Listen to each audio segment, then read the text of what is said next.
un ajuste por el nuevo compañero que se integró a nuestro grupo y entonces ya nos toca justamente de 2 clases a cada quien, 2 presentaciones. Entonces, eso es bastante bueno porque inicialmente había al 1 y al 2, si era el compañero que presentó la semana pasada y a ti, les iba a tocar de a 3, pero bueno, ya hice un ajustecito y espero que eso nos ayude para tener una buena clase. Y bueno, pues vamos a iniciar con nuestra sesión de este día. ¿Están todos presentes? No lo escucho. Buenas tardes, doctor. Me parece que sí. Bueno, ¿falta alguien todavía? Para no pasar lista ahorita y esperar tantito. Si no, le puedo poner falta y eso no está bien. Entonces... Falta Matilda, profesor, pero fue a recoger a su hija y ya no tardaba en regresar. Que Matilda, hombre. Bueno, ahorita vemos cómo le hacemos para que no tenga problema esta compañera Matilda. Bueno, a ver. Entonces quedamos en que hoy día 8 de septiembre está Eric Bueno. Sí, doctor. Muy bien. ¿Y Lisette Castillo Pérez? Sí, presente. Perfecto. ¿Y García Zaragoza, Citlali Montserrat? Sí, presente. Buenas tardes. Buenas tardes. Gil Aguilar Alejandra. Sí, profesor, aquí buenas tardes. Buenas tardes, Alejandra. Gómez Jiménez Carlos Alexander, creo que por ahí ya te escuché.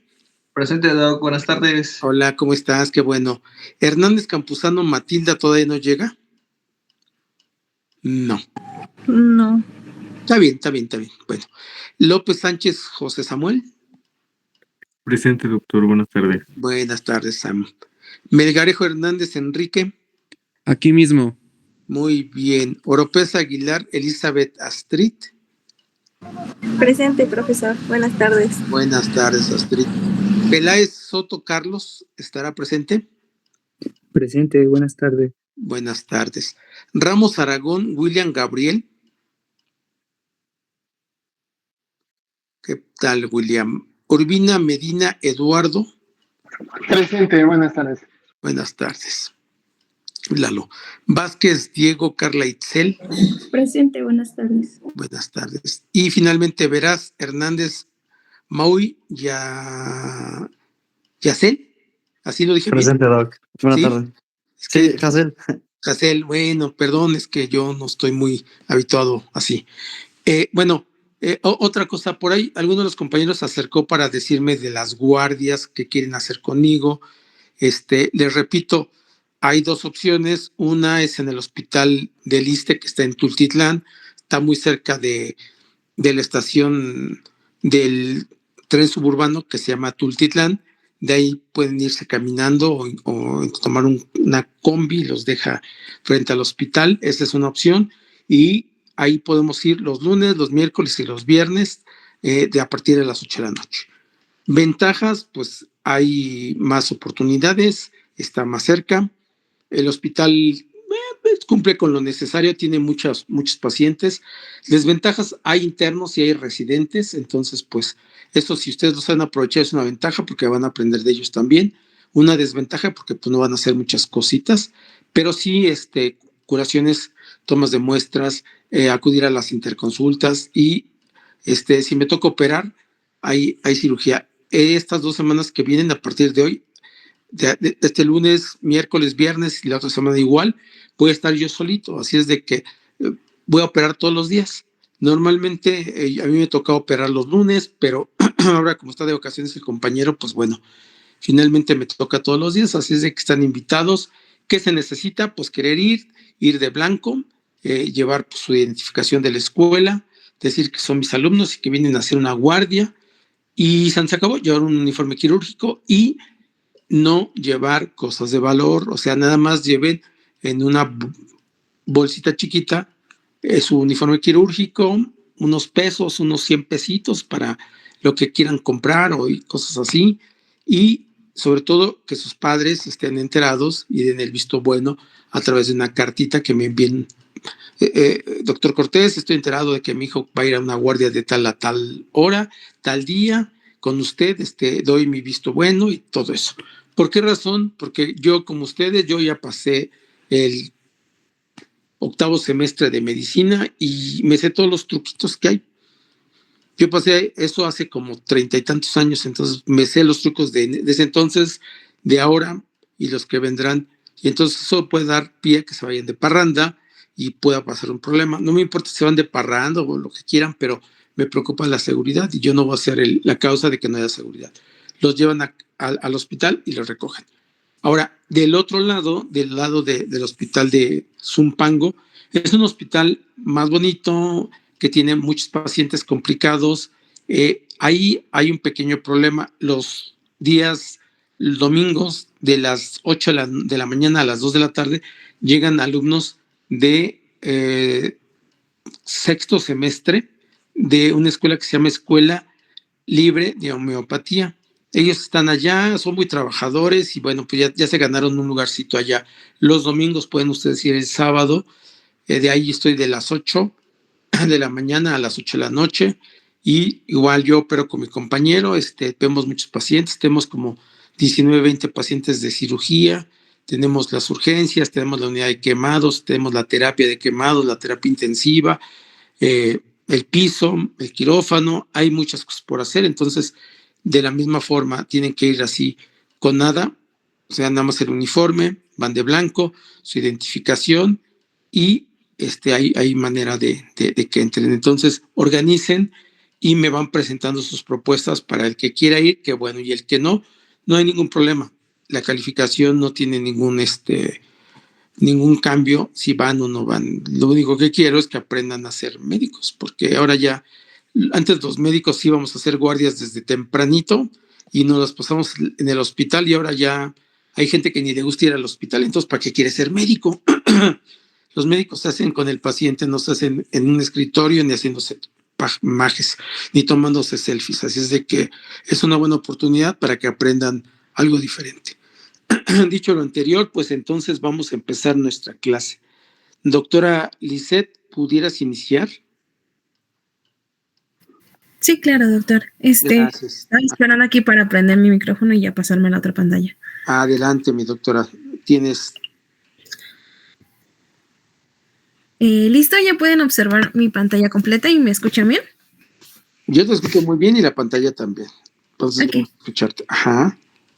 Bueno, yo soy Castillo Pérez Erika Lisset, y vamos a empezar hoy con la segunda clase de infectología. Vamos a dar un repaso a los significados, que va a ser infección, es la penetración y el desarrollo o multiplicación de un agente infeccioso en el organismo de una persona o animal. Más adelante vamos a hablar un poquito más de qué son estos agentes infecciosos. También es la infección no va a ser un sinónimo de enfermedad infecciosa, va a ser el resultado que puede ser inaparente o en manifiesto. Una enfermedad infecciosa va a ser esa enfermedad clínicamente manifiesta del hombre o de los animales, resultado de la penetración y la multiplicación de un microorganismo. Un segundito. Esto es bien importante, porque imagínense ustedes, podemos nosotros ir caminando en la calle y sin querer, tenemos una lesión porque ahí hay un clavo oxidado, alguna tachuela, algún tornillo, y nos pinchan nuestros zapatos y acabamos con una infección porque allá hay elementos tóxicos que nos pueden dar una enfermedad que se llama tétanos. Hay bacterias tipo Clostridium que viven en ese ambiente, pero no necesariamente el que tengamos este contacto que penetre pues un organismo y empiece a multiplicarse nos va a dar la enfermedad. ¿Por qué razón creen ustedes que no se daría esta enfermedad? Hay dos razones principales.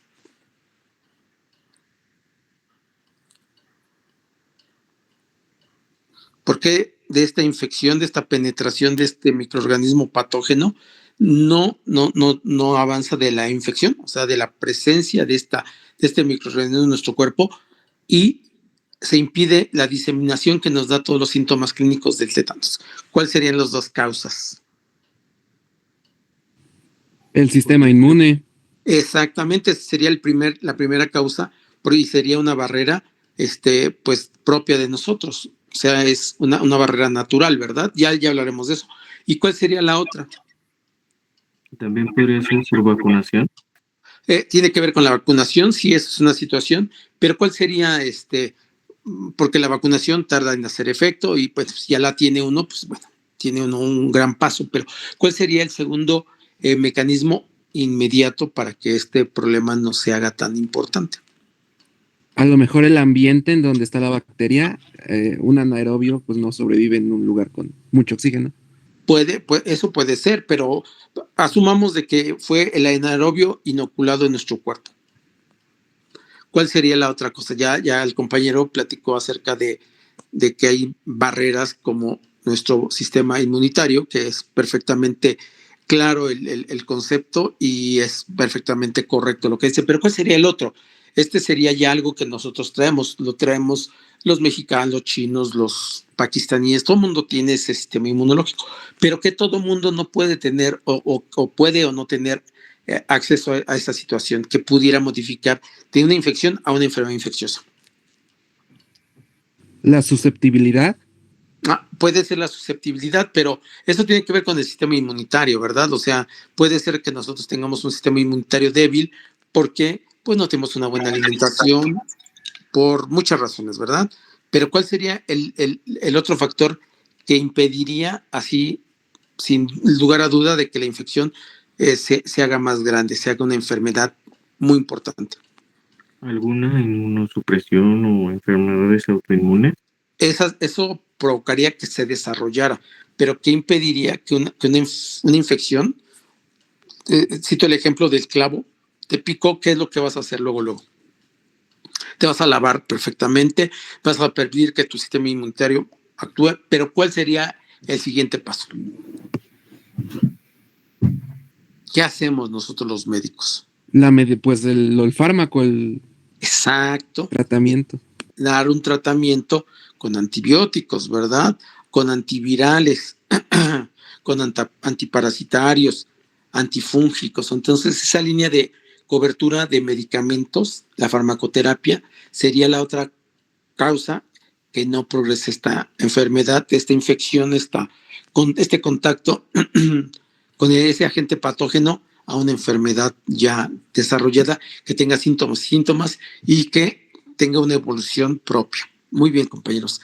Por favor, doctora, perdón la interrupción. No se preocupe, gracias. Bueno, ahora hablemos un poquito de la historia natural de las infecciones después de haber repasado qué es esta infección. Exacto. Vamos a tener este cuadro que es curso de la enfermedad o historia también de la enfermedad. Solamente alguna terminología varía un poquito cuando es infección o cuando es alguna enfermedad degenerativa. Vamos a tener dos separaciones primero. Un periodo prepatogénico y un periodo patogénico, antes de el patógeno y después del patógeno. En este es muy importante la tríada, que más adelante también las voy a mencionar, sobre agente, huésped y medio ambiente. El agente puede ser biológico o no biológico. Biológicos como son las bacterias, protozoos, metasaurios, hongos, virus, riquecias, piones. El huésped, la persona a la cual se va a afectar o el cual también la puede propagar. Y el medio ambiente. El medio ambiente también lo tenemos como son físicos, que puede ser tanto el clima, la geografía, el estado socioeconómico de la persona, o de dónde vive o a dónde visita, a dónde viaja, porque puede haber más promiscuidad en esa área, puede haber más casos por personas de actividad sexual, puede ser que en su casa haya hacinamientos, por los servicios públicos que se dan, de acuerdo si se dan bien, cómo es el drenaje, los servicios de salud que se dan en esa área y los biológicos que son flora y fauna con la que se encuentran los animales, qué contaminantes ambientales hay ahí. Esa triada nos va a importar en todo. Entonces, este va a ser el periodo prepatogénico.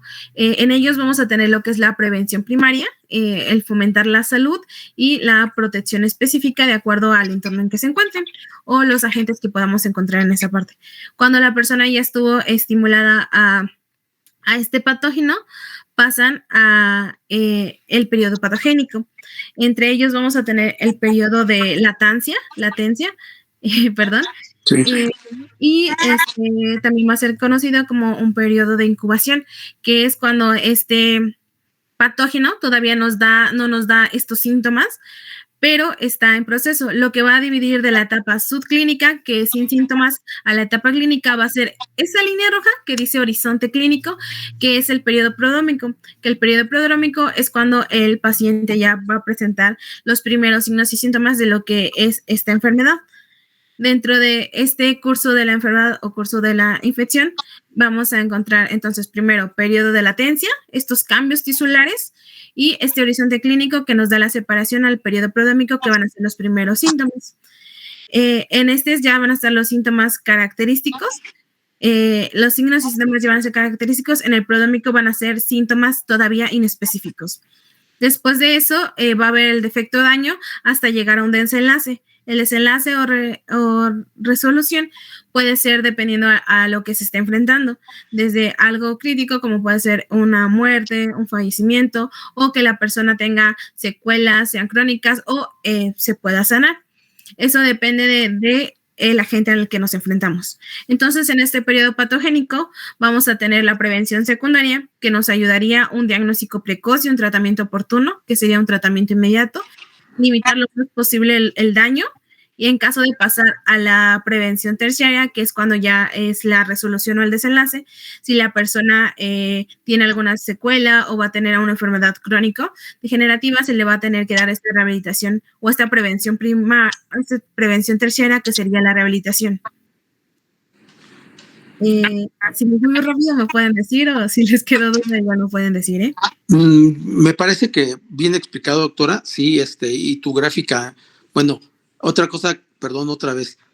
Cada compañero que presente su presentación la va a subir a nuestro chat junto con su artículo para que ahí tengan cómo estudiar, o sea, no lo puedan compartir y todos juzguemos, y sobre todo yo de ahí saque preguntas y no les haga preguntas raras que yo encuentre en el último journal que acabo de leer de Infectious Disease, que sería injusto, ¿verdad? Entonces, sí, muy bien explicado. Vamos a reforzar esto un poquito. Todos bien atentos porque vamos a poner un par de ejemplos que todos van a participar, todos tienen que participar, somos 14 y necesito que todos participen. El que no participe le voy a quitar su asistencia. Miren, está ahorita en la Ciudad de México, en el área metropolitana, está padeciendo de muchas lluvias. Entonces, el Instituto Politécnico Nacional, a través de la Escuela Nacional de Medicina y Homeopatía, nos convocan porque vamos a hacer una brigada y nos van a llevar a un lugar donde hubo una inundación porque el drenaje se colapsó y entonces hay muchas aguas negras o residuales que han entrado a las casas. Entonces tenemos ahí 3 problemas principales que nos reportan las autoridades en los cuales nosotros debemos de incidir. Primero, problemas respiratorios, problemas digestivos y problemas de la piel o cutáneos. Entonces nosotros estamos divididos en 2 grupos.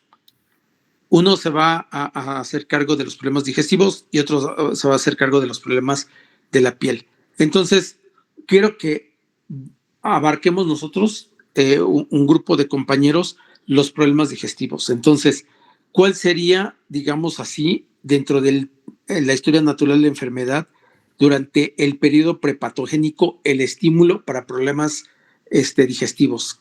¿Cuál sería?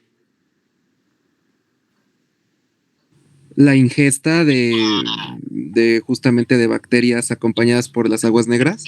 Sí, perfectamente, exactamente. Sería la poca, las condiciones insalubres que están en este momento en los lugares, ¿verdad? Y evidentemente pues no vamos a tomar el agua negra de allá, pero la contaminación que va a haber en nuestra ropa, en nuestras manos, en el mismo ambiente va a favorecer esto, ¿no? ¿Cuál creen ustedes que serían los vectores? O sea, ¿cómo se van a distribuir esas bacterias? ¿A través de qué cotidiano hay en las casas que pueden generar así contaminación? ¿Qué insectos pudieran estar involucrados? Las moscas podría ser. Las moscas, efectivamente. Entonces, ahí, durante el periodo prepatogénico, ¿qué vamos a hacer antes que la gente se empiece a enfermar o que haya más cantidad de personas enfermas? ¿No se acuerdan de incidencia que vimos y prevalencia, verdad? Entonces, ¿cuáles serían nuestras primeras medidas para tratar de cercar esta enfermedad dentro del periodo prepatogénico? ¿Cómo haríamos un fomento a la salud? Control de plagas. Con un control Uso de plagas. repelentes. Exactamente, pediríamos insecticidas para tratar de mitigar la población biológica de plagas, perfecto. ¿Y cómo sería la protección específica para que nosotros tengamos menos cantidad de personas que se vayan a infectar y vayan a padecer una enfermedad infecciosa?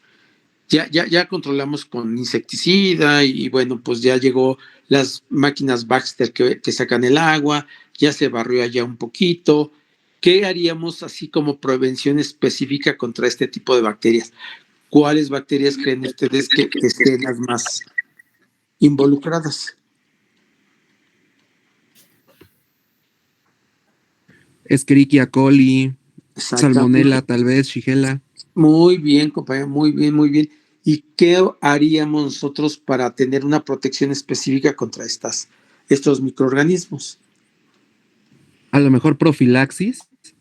Pudiera hacer profilaxis, pero se me haría muy caro y riesgoso porque imagínate que le damos a todos ciprofloxacina y ampicilina o algún antibiótico, está muy bien, pero ¿qué tal si algunos son alérgicos?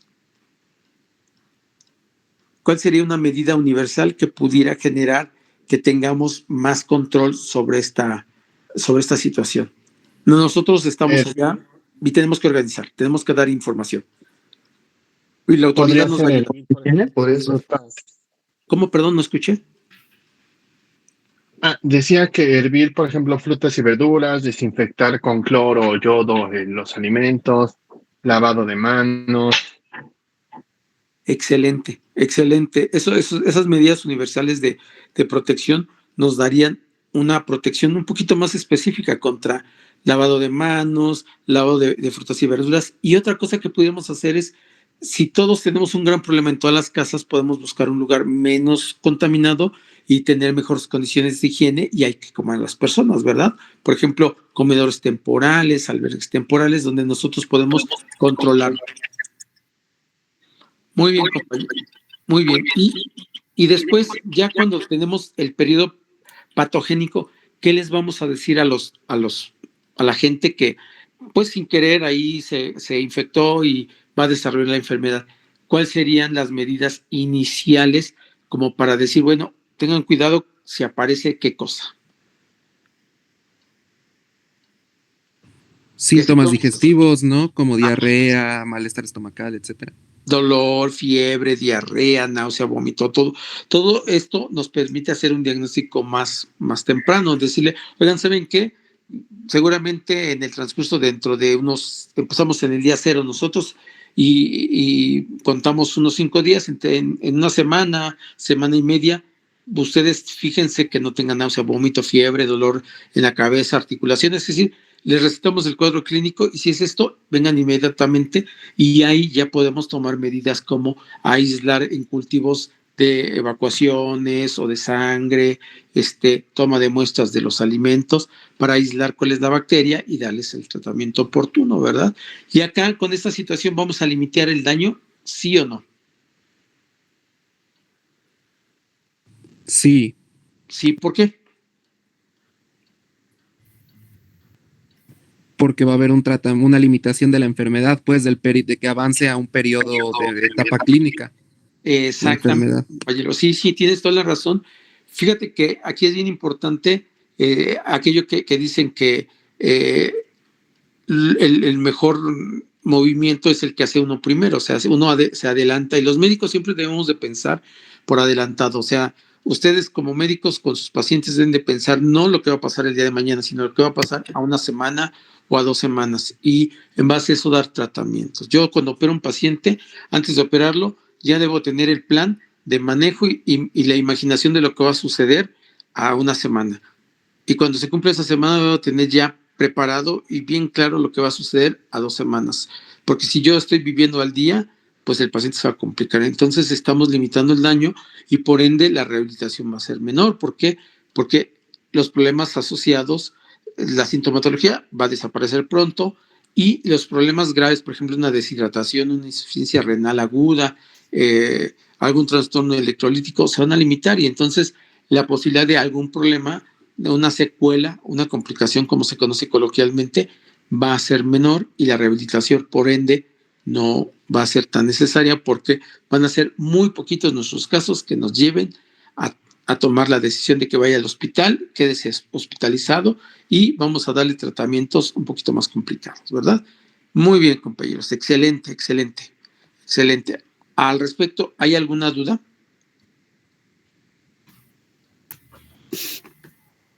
No, doctor. No. Quiero que quede claro con ustedes, bien claro, que las enfermedades infecciosas no se desarrollan de la noche a la mañana. O sea, tiene que pasar un periodo preclínico y comúnmente nosotros vemos a los pacientes en el periodo clínico mediano o avanzado. Entonces, tengan ustedes cuidado de, por ejemplo, tomar decisiones de que me fui a acostar con la ventana abierta y me enfrié y ya por eso tengo una infección en la garganta. Eso no existe. Eso no existe. Tiene que haber un tiempo, un desarrollo. Quizás ustedes ya no lo recuerden mucho porque no les tocó tanto, pero en la pandemia siempre decíamos, híjole, es que me empiezo a sentir mal y hacíamos cuentas regresivas. No, pues es que hace como una semana, es que sí, tuve contacto con alguien que estaba tosiendo, alguna cosa. Entonces, de ahí empezamos a hacer diagnósticos y decíamos, híjole, sí es probable. Y nos íbamos a hacer nuestras pruebitas, ¿no? Allá en las farmacias. Eso es lo importante, es lo fundamental de tener nosotros la idea de que esto sucede, porque el vulgo, la señora del mercado, la señora de la tienda, el señor barrendero que ya se cree médico y da consejos médicos, pues no sabe. Esa es la diferencia entre un médico que tiene formación y entiende y razona y toma decisiones adecuadas. Muy bien, doctores. Seguimos, por favor, doctora. Por Claro. favor. Bueno, regresando a lo que es la triada o el triángulo del proceso infeccioso, vamos a ver de nuevo que son agente, huésped y medio ambiente.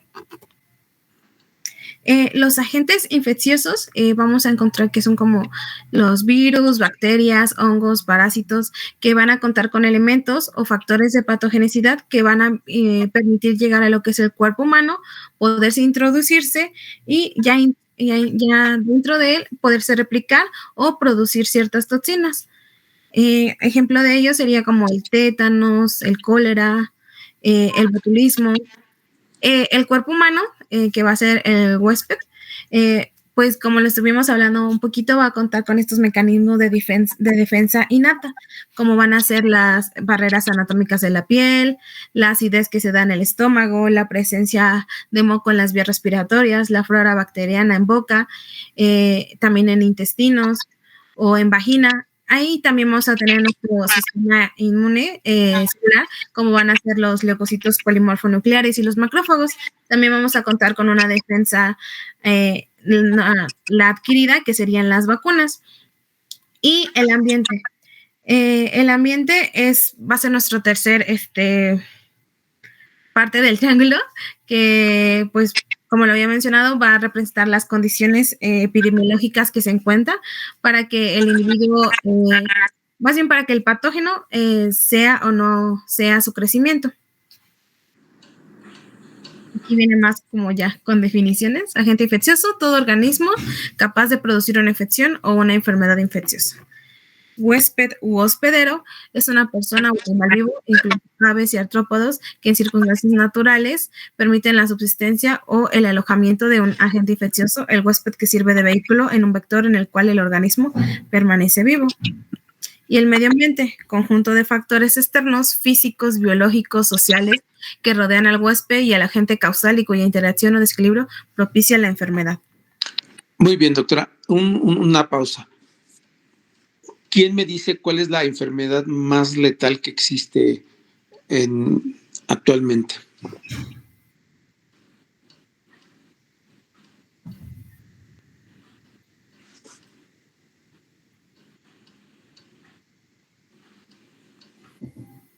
piensa en una enfermedad que sea catastrófica y que genere pues daños irreversibles a mucha población y que tenga que ver con esta interacción de estos tres elementos: huésped, agente y medio.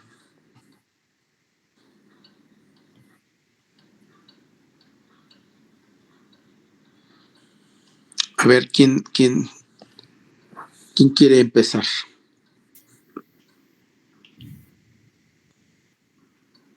Yo sugeriría el cáncer, sin embargo, no siempre tiene un agente.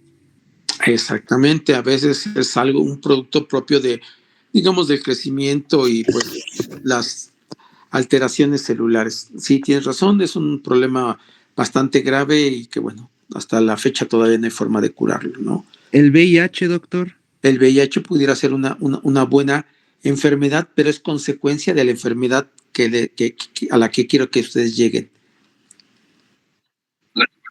La tuberculosis es otro ejemplo clásico de la enfermedad a la que ustedes quiero que lleguen. ¿Alguien más?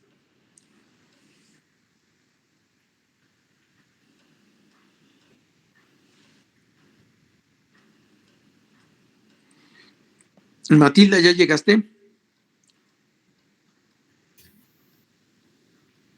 ¿No? Bueno. Sí. No.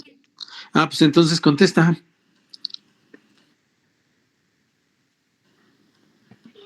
¿El COVID? El COVID puede ser, el COVID no sabemos exactamente todavía en qué clase definitivamente alojarla, si es una enfermedad pues espontánea o provocada o qué pasó, pero bueno, pues es una enfermedad que tiene que ver con esta enfermedad catastrófica de la cual quiero que ustedes pongan mucha atención porque se derivan muchas cosas. ¿Alguien más? ¿No? Bueno, la enfermedad más letal que existe en nuestro planeta es la enfermedad que se llama pobreza. La pobreza genera situaciones como el VIH. ¿Por qué? Pues porque limita la educación, limita el acceso a pues información relevante para protegerse, limita económicamente el acceso a curaciones o tratamientos, o simplemente al saber cómo evitar esta enfermedad. En el caso de la tuberculosis, pues se da más en personas pobres. ¿Por qué? Porque están desnutridas. No es lo mismo lo que comen ustedes a lo que come una gente que en realidad vive en pobreza, ¿no? Entonces es bien importante que nosotros consideremos esto. Regresando al ejemplito de hace rato de cuando fuimos nosotros convocados por el gobierno a hacer una brigada de salud, ¿a dónde fuimos? Seguramente a un lugar con mucha marginación, con mucha pobreza, donde hay mucha delincuencia, donde hay altos índices de analfabetismo, de desnutrición, donde hay creencias sobre situaciones científicas. Entonces, siempre nosotros como médicos, nuestra obligación es combatir esto, la pobreza. No vamos a ir por el mundo regalando los 10 pesitos que tenemos para el camión, porque eso no se puede. Pero sí nosotros debemos ser agentes de cambio en educación a nuestra población, para decirles de que no porque sean pobres deben ser cochinos, no porque sean pobres deben comer garnachas, no porque sean pobres van a estar obesos, no porque sean pobres tienen que ir al gimnasio, no sé cómo se llame, los gimnasios esos que abundan en las plazas comerciales. No, o sea, somos agentes de cambio y es lo que tienen ustedes que hacer. Enseñarles que un insecto como la mosca, las ratas, los ratones son vectores peligrosísimos y que deben de cuidar y que en sus casas no deben de cosas así tiradas. Yo he ido a domicilios donde uno dice, esto parece un chiquero, o sea, está la casa feita, pero no importa que esté feita, pero tienen cosas sobre cosas y entonces pues obviamente ahí van a vivir moscas, mosquitos, cucarachas, ratones, ratas, y eso pues es un peligro pues para los habitantes, ¿no? No se bañan, en vez de comer, no sé, verduritas, van y se compran 1 kilo de tortillas y se compran 1 kilo de chetos y se compran una bicola de 3 litros y esa es su comida. Y eso pues va a generar obesidad, la obesidad va a generar más problemas y es un círculo vicioso. Entonces, estamos muy metidos en la cosa de la infección, los problemas que trata la infectología, pero no olviden que va de la mano los problemas infecciosos de la pobreza. Una persona que tiene recursos, pues cuando menos va al doctor Simi o va a las farmacias del ahorro.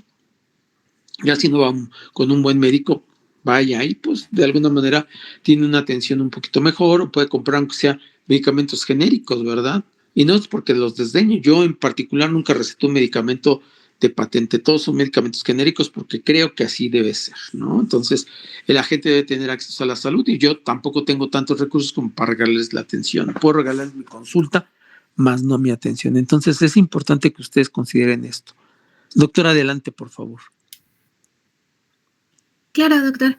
Bueno, ya hablando anterior de lo que es la triada y la historia natural de la infección, voy a dar unas explicaciones con ejemplos de lo que es la evolución natural de la infección y las etapas de la infección, que yo lo encontré desarrollado en la bibliografía como 6 etapas. Bueno, vamos a empezar con que la evolución natural de la infección siempre va a depender de las características biológicas de los agentes infecciosos. Por eso en cada etapa vamos a ver a diferentes agentes infecciosos y cómo es que afecta en ello. Las 6 etapas que encontré en esta bibliografía va a ser un encuentro primario, adherencia a las células del huésped, diseminación local o general, daño celular o tisular, evasión de la respuesta inmunitaria y liberación de microorganismos infectantes. Vamos a empezar por lo que es un encuentro primario. El encuentro primario yo lo titularía más como las vías de adquisición de la infección. Uh-huh. La verdad, en las infecciones tenemos bastantes vías. Vamos a empezar desde las vías respiratorias, con ejemplo de lo que es la tuberculosis, la gripa, por traumatismos con material infectado, como es la esporotricosis, la hepatitis C. También al estar en encuentros por contacto sexual, vamos a encontrar ejemplos como son la clamidia, la gonorrea, por medio de vectores como son la filariasis, el paludismo, personas que se encuentran en contacto con mosquitos, dependiendo de lo que era la región. Entonces aquí volvemos a implementar lo que es el medio ambiente, el vector y el huésped. Por vía gastrointestinal como la hepatitis A y la shigellosis, inclusive microorganismos capaces de atravesar la piel intacta, y como es en el caso de la sífilis o la tularemia producida por Francisella tularensis. Durante esta fase vamos a ver que solamente unas pocas especies de microorganismos van a ser capaces de adaptarse a las condiciones hostiles del hospedador y van a sufrir cambios como son metabólicos en su fisiología, en su morfología. Pues muchos de ellos tienen que sobrevivir para causar esta infección. Bien, sí. ¿Continúo o va a comentar algo? No, adelante, doctora, adelante. Vale. No, muy bien. Después nos vamos, ya que tuvo este primer contacto o esta introducción, nos vamos a ir a la adherencia a las células del huésped. Después de entrar el hospedador, va a establecer una infección primaria. En el caso de lo que es Neisseria gonorrea, que lo pusimos aquí como ejemplo, va a tener unas fimbrias que se van a extender a algunas micras fuera de las paredes celulares que le van a permitir fijarse a las células epiteliales de la uretra y de ahí van a poder emigrar hacia lo que es el espacio subepitelial. En el caso del Plasmodium, después de entrar al torrente sanguíneo en su forma de esporozoito, va a lograr fijarse al hepatocito utilizando una proteína de superficie, y esto va a ayudar a favorecer que se empiece a reproducir, o sea, que se empiece a proliferar de manera más abundante en el hígado para poder así invadir lo que es el torrente sanguíneo y ya ahí es cuando vuelve a cambiar en su forma de merozoito. Como podemos ver, no en la misma forma que entran se van a quedar, sino que también van a cambiar, después de haberse adherido a esas células, van a tener un cambio porque no siempre entran en su fase infectante. Eso también es otro de los ciclos que vimos también en microbiología y todo eso. El siguiente punto va a ser la diseminación local o general. La infección puede restringirse en el sitio de entrada. O sea, ahí en el sitio que entró, puede ahí quedarse solamente, como lo podemos ver en la Leishmania trópica, que va a ser un botón de oriente. Tenemos también en otros casos, los otros que se empiezan a diseminar en otros tejidos o en otros órganos, como es la meningitis tuberculosa. La diseminación es un paso posterior después de que ya se estableció esta infección, después de que ya están en las células. Esto puede ocurrir inmediatamente o se puede tardar mucho más. Otro de los ejemplos que tenemos es el ejemplo de la cistecircosis, en la que el huevo de la tenia va a pasar desde el intestino, va a pasar por el torrente sanguíneo para que ya los últimos problemas o los últimos síntomas que da es que llega hasta el cerebro y es cuando ya, como ya no tiene reversa. En ocasiones puede haber una infección primaria que es contenida por el sistema inmunitario y tiempo después, inclusive años, pase de un estado latente a una infección activa. ¿Qué significa esto? Que sobre un tiempo estuvo conviviendo con el huésped y no causaba mayor daño, pero de un día a otro pasa a ser una infección activa que ya da sintomatología o que ya da ciertos padecimientos. En el caso también de lo que tenemos la tuberculosis, el factor desencadenante puede ser una disminución en la función del sistema inmunitario, igual como nos platicaba el doctor, cuando nos encontramos a que nuestro sistema inmune bajo, como es en el VIH, o cambios endocrinos importantes también, que la población tiene demasiado, como son diabetes, hipertensión y todo eso. En el caso del daño celular o tisular, una vez en el órgano blanco, la infección produce daño tisular por diversos mecanismos. Tenemos aquí dos ejemplos, que son la fascitis necrosantes, causada por el Streptococcus pyogenes, que puede destruir tejidos en lo que es cuestión de horas, siendo necesaria la amputación del miembro afectado para evitar diseminación o infección. Otros microorganismos con gran capacidad destructora son los de gangrena gaseosa, que es Clostridium, los cuales poseen capacidad sacrolítica y proteolítica que produce gran cantidad de gas por la fermentación de glucógeno muscular, y esto igual va a dar una proteólisis del músculo estriado. Entonces el agente entró, se adherió, ya sea que se vaya a quedar local o se vaya a proliferar, y ya que llegó a su lugar al punto, empieza a tener otras fases, ya sea como este caso, que va a producir cantidades de gases y va a fermentar el glucógeno y va a hacer que haya una proteólisis del músculo estriado. Y también otra que tenemos va a ser la evasión de la respuesta inmunitaria. Algunas infecciones van a empezar a hacer sus estrategias de supervivencia. ¿Por qué? Porque van a entrar y van a intentar hacer el mayor daño posible en el menor tiempo posible.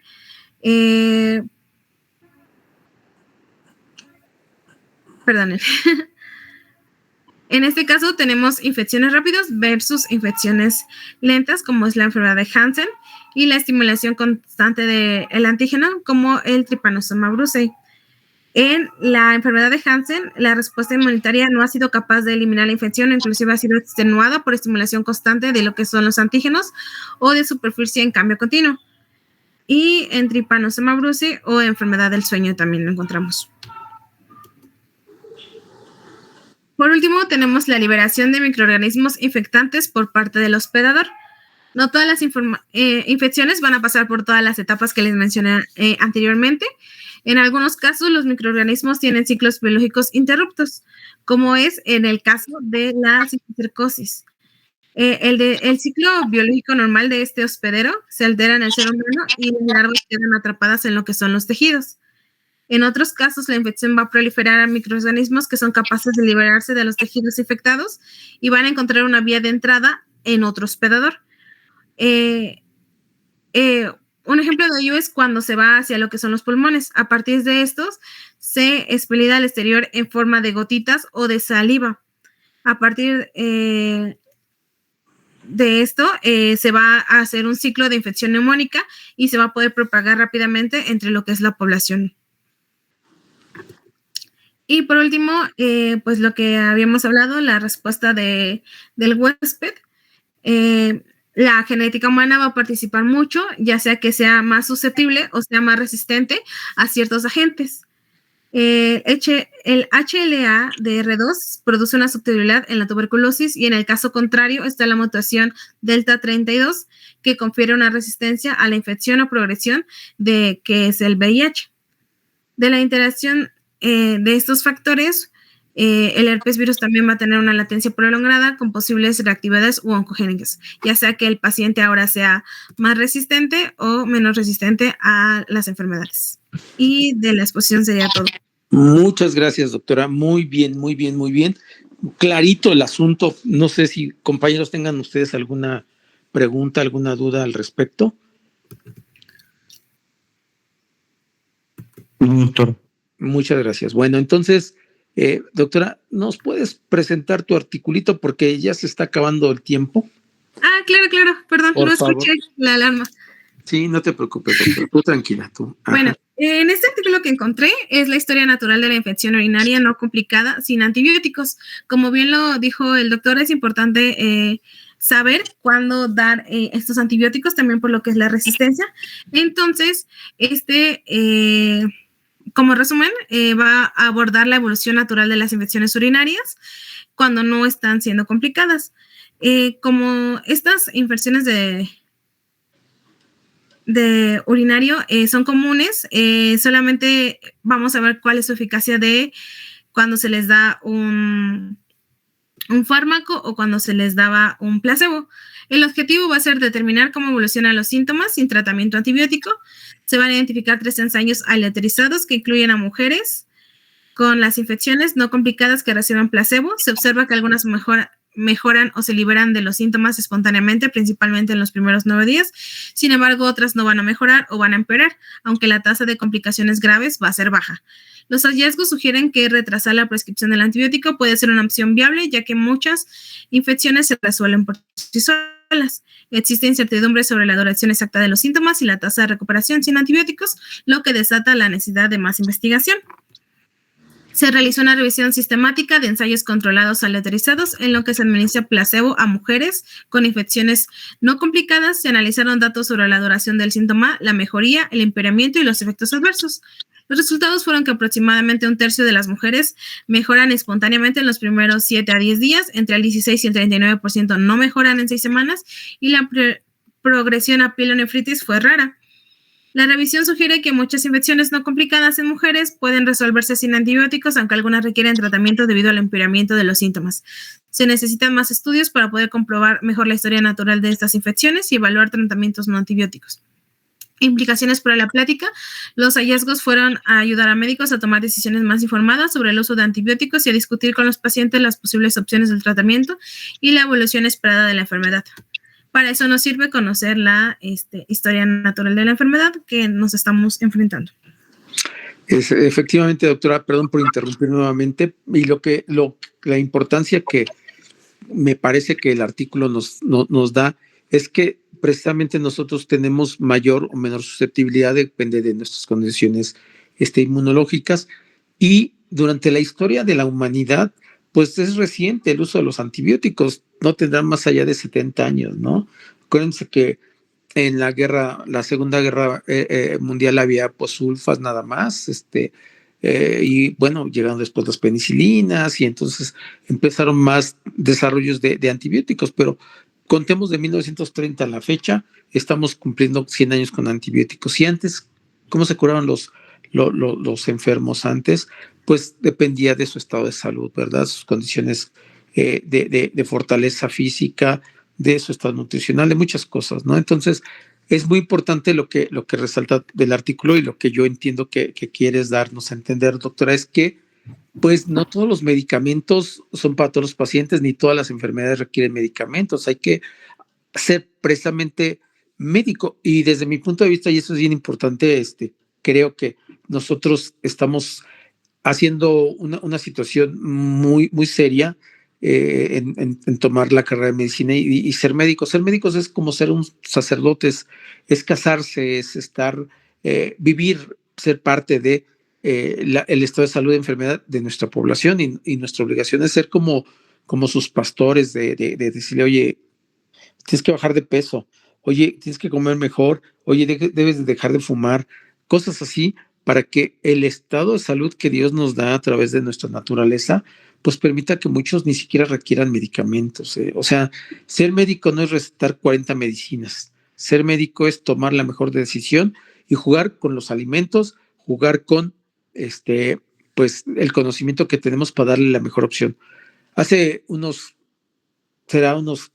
casi 20 años, opera una paciente muy querida por mí, muy estimada, una administradora y economista, una mujer muy, muy especial, y ella tiene alergia a la butiliosina, a los medicamentos antiespasmódicos, pero en particular, no es cierto, no es a la butiliosina, es a los AINES, perdón, a todos los AINES. Ella tiene, hace un edema en periocular bien severo.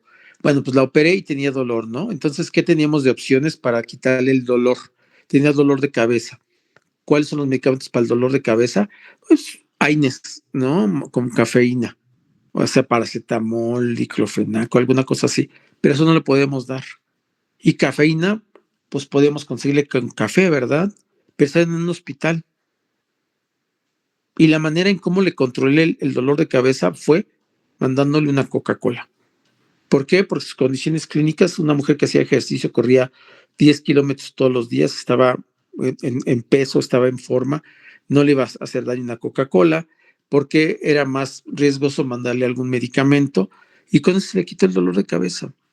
Y es una anécdota que le gusta compartir siempre con la gente cuando llegamos a coincidir en alguna reunión con otros conocidos, de cómo le quita el dolor de cabeza. Entonces, tienen ustedes que saber qué pueden ocupar con todos los conocimientos que la formación médica que ustedes están recibiendo les da para que sean médicos exitosos y sean médicos que vean pacientes, y sus pacientes particulares son particulares, no son de la privada. La privada es una porquería, eso no existe.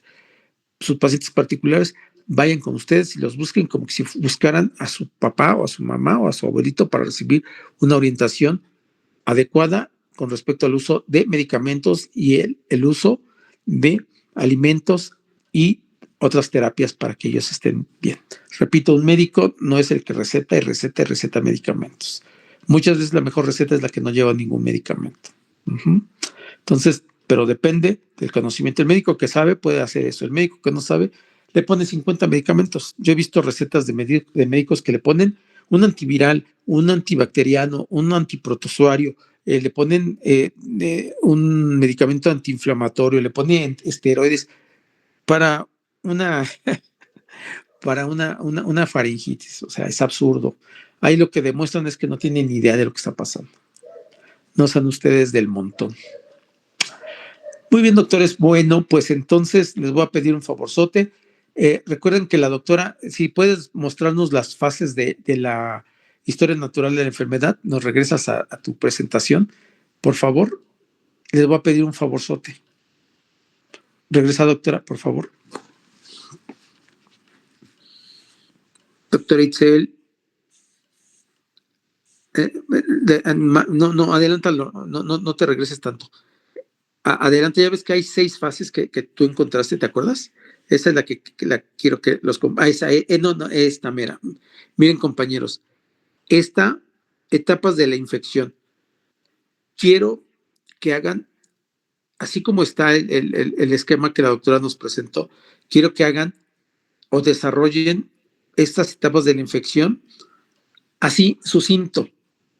Palabras, no choros, palabras. ¿Cuál es el encuentro primario? Por ejemplo, de nosotros con la salmonela o las bacterias de tipo salmonelar. ¿Cómo se adhiere? ¿Cómo se disemina? Si es local o general. ¿Qué daños hacen en las células, en los lugares?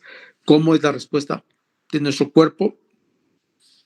Y cómo, podemos nosotros mejorar. Para la otra semana hacen un cuadrito, lo envían, tienen hasta el domingo para enviarlo, así el cuadrito resumido, con palabras. No quiero rollos, no quiero que copien de un libro y lo pongan con sus propias palabras. La salmonela entra por la boca, después entra al torrente sanguíneo en tal parte, y así.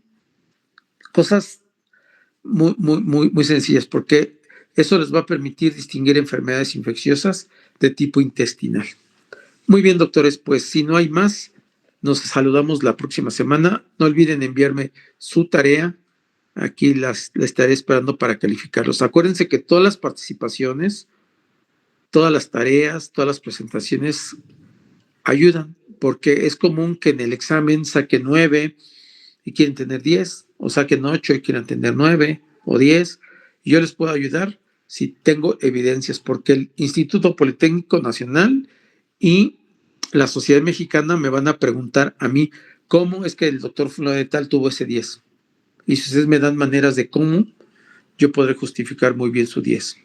Así es de que ya saben, si no participan es como que si no estuvieran. Doctora Matilda, yo sé que tienes pendientes que hacer, pero trata de organizarte y si no puedes, avísame para que tomemos medidas, porque si entras con retardo, vas a empezar a tener retardos y te va a tener que poner una falta y las faltas no te van a ayudar. Que tengan buena semana, se me cuidan mucho y que estén bien. Doctor, una duda, ¿todos de salmonela, todos los cuadros? Sí, todos de salmonela porque es un buen ejercicio, porque nos da toda la información de estas etapas, cubre todas las etapas. Y sencillito, yo me voy a dar cuenta cuando lo copian o sea, si alguien lo hace y lo comparte, pues va a estar bien fácil. Porque aparte les voy a preguntar. ¿Sale? Se cuidan, se va a cortar la llamada. Gracias, doctor. Hasta luego. Gracias, Felicidades, hasta luego. doctora. Felicidades a todos, cuídense. Bye.